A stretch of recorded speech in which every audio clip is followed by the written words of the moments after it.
Una de las tareas que realiza el Instituto de la Judicatura Federal es formar a los futuros jueces y magistrados federales. Esta labor inicia con el curso básico de preparación y formación de secretarios del Poder Judicial de la Federación.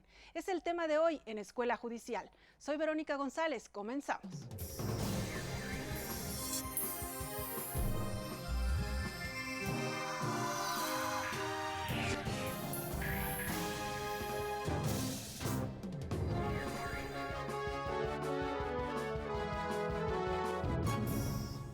Me da mucho gusto presentarles a la jueza Ileana Moreno Ramírez. Ella es egresada del ITAM y en el Poder Judicial de la Federación se ha desempeñado como secretaria de Tribunal y secretaria de Estudio y Cuenta en la Suprema Corte de Justicia de la Nación y ocupa el cargo de jueza de distrito desde marzo de 2016. Jueza, bienvenida. Hola, mucho gusto, gracias por la invitación. Pues hoy queremos conocer de cerca las actividades de la Escuela Judicial a través de la experiencia de alguien que ha sido alumna en algún momento y también profesora de esta Escuela Judicial. ¿Cómo fue esta primera parte como alumna? ¿En qué cursos le tocó participar?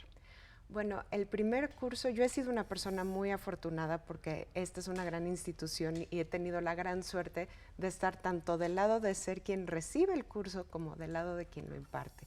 Y esa es una gran cosa. El primer curso que yo tomé en el Instituto de la Judicatura fue una maravilla. Fue un proceso de selección muy riguroso. Se llamaba especialidad en Secretaría de Juzgado y la idea era que personas que aspiraran a ser secretario de tribunal o de juzgado, tomaron un curso como de preparación para aprender a proyectar, es decir, hacerse proyectos de sentencia para después someter a un juez o a una magistrada o a quien sea, digamos, el titular del órgano jurisdiccional. Entonces fue un procedimiento donde se inscribieron 1,200 personas y yo decía, bueno, ¿qué hago aquí? De esas 1,200 personas, quedamos en un primer corte 72 y después todavía, decía la convocatoria, se hará un examen escrito y además se hará un examen de opción múltiple, que fue el primer corte, y después un examen escrito y una entrevista. Y yo pensaba, bueno, entrevista, me preguntarán en dónde he trabajado. Claro que no era una entrevista de trabajo, era una entrevista donde era un examen oral, donde te preguntaban de la ley de amparo y te preguntaban de jurisprudencia y demás. Y al final quedamos en ese grupo alrededor de unas 35 personas. Que fueron las que tomaron el curso. Que fuimos las que tomamos el curso. Y era un curso que duraba todo el día. Estabas aquí en el instituto desde las 7 de la mañana hasta las 7 de la tarde, muy intensivo durante 6 meses. Y claro, obviamente todos ya éramos abogados, ese es un prerequisito, tener la licenciatura en Derecho, pero donde yo aprendí la técnica del juicio de amparo, donde yo aprendí a hacer un proyecto de sentencia, fue en ese curso del Instituto de la Judicatura. En este tipo de cursos me imagino que también llevarán algunas materias o algunas pláticas o en el intercambio con los profesores irán conociendo más de cerca el Poder Judicial, ¿no? El funcionamiento, Así porque es. como dices, ya son abogados, pero aún no conocen el funcionamiento del Poder Judicial. Así es, no solamente el funcionamiento, sino cómo son los trámites y cómo es en realidad un expediente de amparo. Gran parte de los cursos se basan en ejercicios prácticos y en esos ejercicios prácticos a una le pueden dar, por ejemplo, un caso de un expediente ficticio, ¿no? Entonces uno tiene que estudiarlo y ver cuál es la propuesta que uno haría. Entonces es una gran experiencia. ¿Por qué es importante que se hagan estos filtros? O sea, decía, son más de 1,000 personas las que quieren participar y conforme van avanzando para participar en el curso. Así es. Bueno, al final uno de los principios rectores de la carrera judicial es la excelencia. Entonces, primero lo que yo me imagino que busca el instituto es a las personas mejor que demuestren que estén mejor capacitadas y que tengan un desempeño mejor en los exámenes que se practican en cada etapa. Y por otro lado, también dependerá de cada curso que se organiza, pues la capacidad de dar atención a esos alumnos, porque además, en mi experiencia, es una atención personalizada al alumno. ¿Quiénes son los profesores o quiénes te tocaron como profesores en ese curso? En ese curso eran de manera mayoritaria magistrados y magistradas, juezas y jueces del propio Poder Judicial de la Federación, aunque también había algunas otras materias donde había especialistas de cada uno de los rubros. Que es un poco la dinámica en general que sigue el instituto. ¿Qué es lo que siguió después de que tomas ese curso? ¿Qué es lo que siguió en tu carrera? Y en cuanto a los cursos, ¿no?, que fuiste tomando. Bueno, ese curso además lo que me permitió es, una vez concluido, yo ya tenía la patente, la autorización para ser contratada como secretaria. Entonces, después de eso, trabajé en un tribunal colegiado de circuito y posteriormente vi que había una convocatoria para una ponencia en la Suprema Corte y bueno, entré al examen y también fue un proceso de selección y bueno, y quedé como secretaria de estudio y cuenta. Y digamos, es un patrón que vamos haciendo a lo largo de la carrera judicial, porque mientras que se va escalando el escalafón que prevé la propia ley orgánica para ir ascendiendo en la carrera, siempre es a través de este tipo de filtros y siempre es a través de un proceso de exámenes riguroso. ¿Por qué ustedes, como integrantes del Poder Judicial de la Federación y como lo menciona, de esta carrera judicial, tienen que seguir capacitándose de manera permanente? Yo podría pensar, bueno, ya se preparó para secretaria de tribunal y en el día a día, o por ejemplo ya en la Suprema Corte como secretaria de estudio y cuenta, pues en el día a día siguen aprendiendo y siguen formándose. ¿Por qué sería necesario que sigan tomando cursos?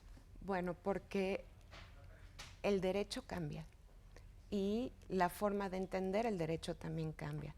Hemos tenido muchas reformas constitucionales, hemos tenido y reformas legales que siguen a esas reformas constitucionales y no nos podemos quedar atrás. Obviamente los casos que se van sometiendo a consideración de los órganos del Poder Judicial de la Federación están planteados también con base en estos nuevos ordenamientos. Entonces, por eso nuestra obligación es mantenernos actualizados para poder resolver adecuadamente y con base en los nuevos marcos jurídicos.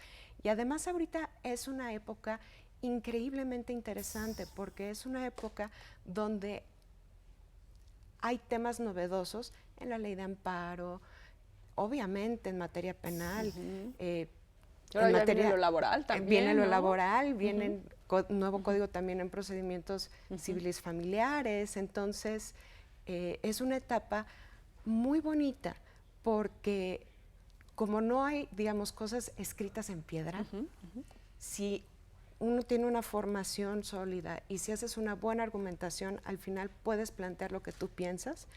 Y bueno, en caso de que uno sea jueza como yo, pues al final se someterá a consideración de un órgano superior si mi interpretación fue correcta o no, pero temas como cómo se acredita el interés legítimo en un caso determinado, cómo vas a interpretar la valoración de pruebas en el sistema acusatorio.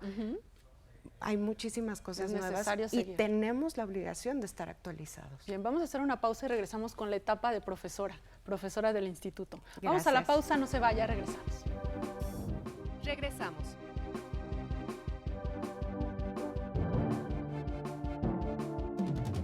Continuamos.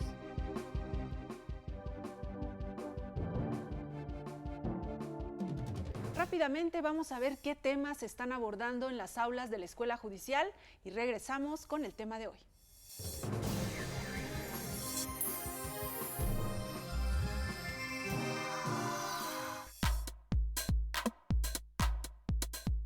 Programa de actualización en materia mercantil, civil y familiar. Magistrados de circuito analizan las reformas a la Constitución, al Código de Comercio y los nuevos criterios jurídicos aplicables a la familia. Cada uno de los expositores nos han enriquecido con las reformas importantes a la codificación civil, familiar, mercantil, que en la toma de decisión por parte del juzgador nos llevan precisamente a que esta decisión sea correcta, apegada a derecho y sobre todo se enriquece con la doctrina, la jurisprudencia y nos ponen a la vanguardia de los conceptos en materia tan importantes. Los juzgadores se actualizan respecto a procedimientos judiciales, derechos de daños, acciones colectivas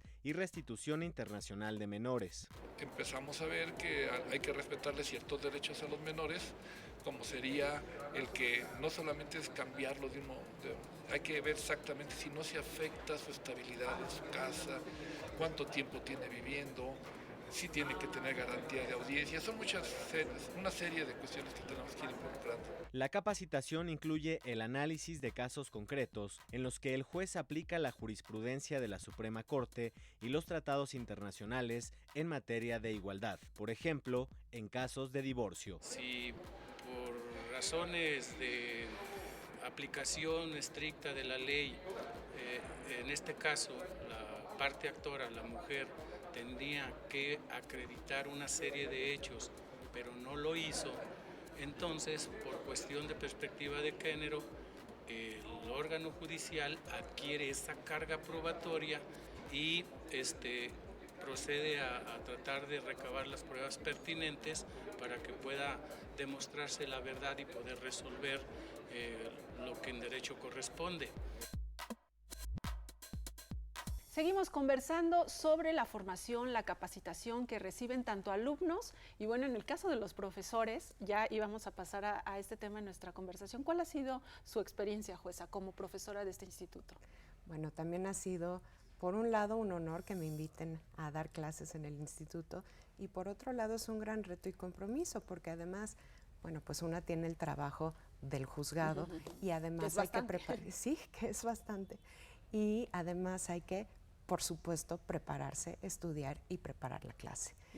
Pero al final es una gran satisfacción porque los alumnos con que yo me he encontrado es gente estudiosa, es gente que pregunta, es gente que tiene ganas de aprender y ganas de pertenecer al Poder Judicial. Realmente muchas de las personas con las que yo me he encontrado son o gente que quiere ser secretaria o secretario de algún tribunal, de algún juzgado, o gente que ya lo es y que quiere aspirar a ser juez, y además a perfeccionarse. Es gente que ya está haciendo proyectos de sentencia, ¿no? Y bueno, entonces me ha tocado dar clases. ¿En cuáles cursos? Exactamente. Primero en el curso básico de formación, que es una maravilla porque es donde se prepara la gente que precisamente quiere hacer proyectos de sentencia y además hacer trámite de juicios de amparo mayoritariamente. Entonces este es un curso donde se enseña a los alumnos esta estructura, actualmente es una especialidad y tiene diversos módulos. A mí me ha tocado dar el módulo de redacción y de perspectiva de género. Entonces, en el de redacción, además me parece que es absolutamente fundamental la redacción. Hasta ahora, quizá esto cambie porque es una de las cosas que ha estado cambiando, pero la forma en la que nos expresamos por escrito es la decisión del tribunal. Entonces, tenemos que expresar las ideas de una manera clara, de una manera comprensible, e incluso hay varias compañeras y compañeros que están pugnando porque cada vez se hagan sentencias, no solamente técnicamente, ¿no? Exactamente, no solamente, obviamente cada sentencia tiene que estar técnicamente sustentada en derecho y contestar todos los planteamientos de las partes, pero además que sean sentencias que se entiendan, es decir, decimos el justiciable, pero la persona que está buscando justicia ante nosotros no necesita un traductor, no necesita un abogado litigante de traductor para entender qué es lo que está resolviendo el tribunal en su caso.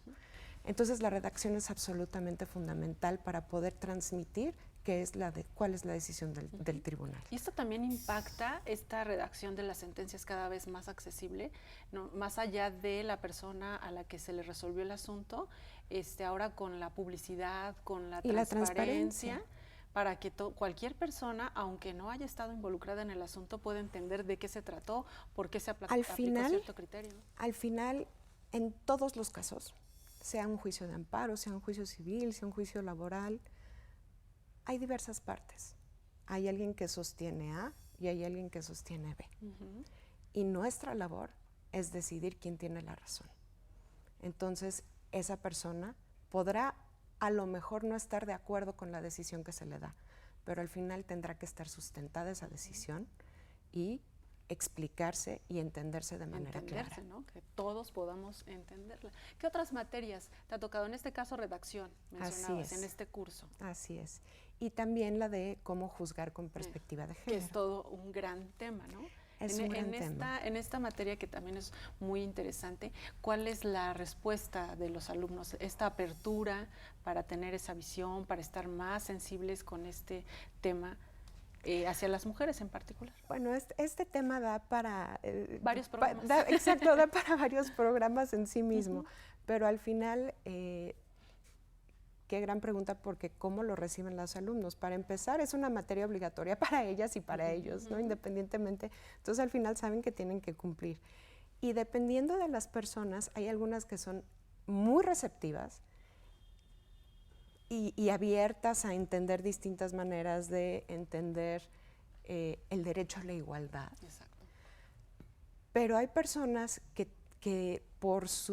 a lo mejor por su formación, incluso de educación. Desde casa, desde niños. Desde casa. Entonces, una aprende algunos prejuicios, estereotipos, algunos estereotipos son de género, incluso se piensa y se tiene la idea de que, o la mala concepción de que la perspectiva de género significa, primero, beneficiar a las mujeres y segundo, darles la razón.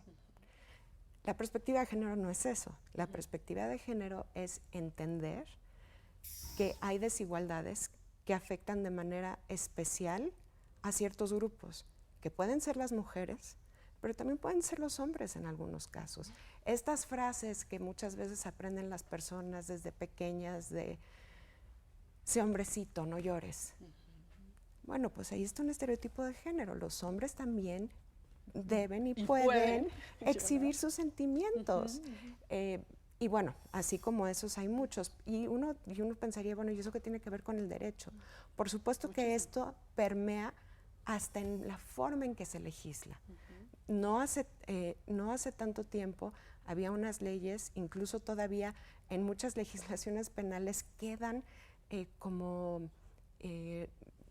herencias del pasado, algunos tipos penales que dicen, bueno, mira, si cometes homicidio y es un homicidio en contra de la mujer, pues sí, qué mal. Pero existía esta cosa que se llama estado de emoción violenta. Entonces, si encuentras a tu mujer que está con otro hombre, bueno, pues entonces no te vamos a castigar tanto. Porque claro, se comprende, se justifica que estés alterado. Entonces, ese tipo de cosas que uno pensaría que no tiene que ver con el derecho, claro que tienen que ver. Y al final también tiene que ver con un tema de empatía, de entender que no todos somos iguales y de entender el derecho a la igualdad. Vamos a hacer una pausa y regresamos. Está muy interesante la charla. Hacemos la pausa y continuamos con este tema y los otros cursos que le ha tocado impartir aquí en la Escuela Judicial. Gracias. Vamos a la pausa y regresamos. Regresamos.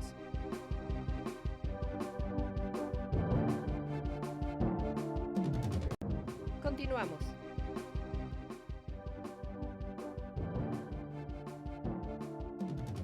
Vamos a ver cuáles son los eventos que están programados para los siguientes días aquí en el Instituto de la Judicatura Federal y regresamos con las conclusiones del tema de hoy.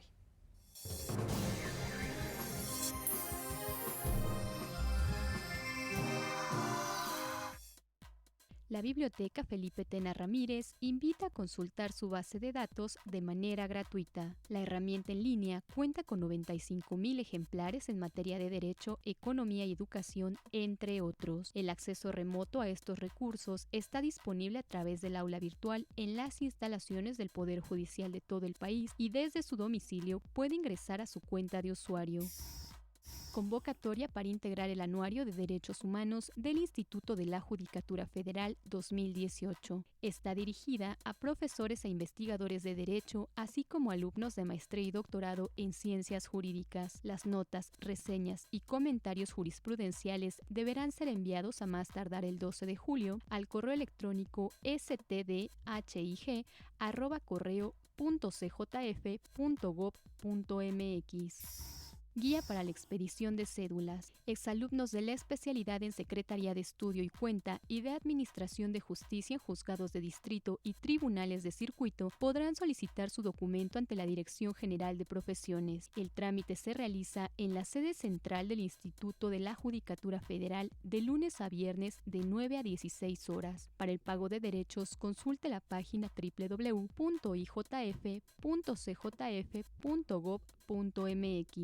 Ya estamos de regreso en la parte final del programa conversando sobre los cursos que imparte la Escuela Judicial y comentábamos en el bloque anterior, nos quedamos un poco con el tema de perspectiva de género.